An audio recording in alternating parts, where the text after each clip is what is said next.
छल, बेईमानी, कपट है। वे दिन ब दिन अपने ही जीवन में फंसते ही जाते हैं। वे कभी ज्ञान की तरफ बढ़ ही नहीं सकते। वे अपने ही झूठ, छल, बेईमानी के कारण चलते चलते उन्हें सारा दुनिया ही बेईमान लगने लगता है। वे अपने ही जाल में फंसते जाते हैं। उन्हें ये संसार कुछ भी समझ ही नहीं आता है।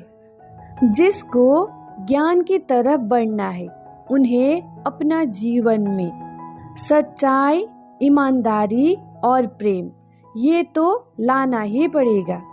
इसके बगैर ज्ञान की तरफ कभी बढ़ ही नहीं सकते।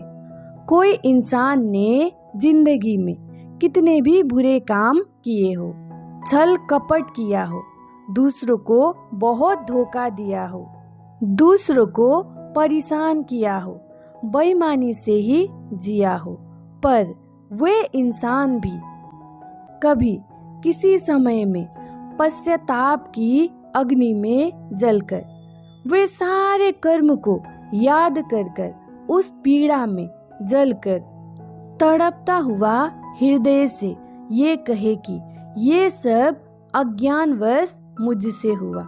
अब मैं संकल्प लेता हूँ कि आज के बाद सही और सच्चाई की रास्ते पर ही चलूँगा, चाहे कुछ भी हो जाए।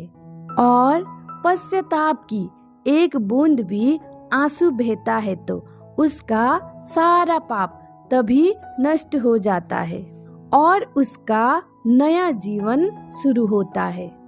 जीवन तभी समझ आता है जब हमारे जीवन में सच्चाई और प्रेम होता है, नहीं तो कभी भी कुछ भी समझ नहीं आता है, फंसे के फंसे ही रह जाते हैं। इसीलिए जीवन में सच्चाई जानना है तो सच्चाई के रास्ते पर ही चलना पड़ेगा। झूठ के रास्ते पर चलोगे तो झूठ ही झूठ मिलेगा। ईश्वर कहो या परमात्मा, वे बहुत दयालु है।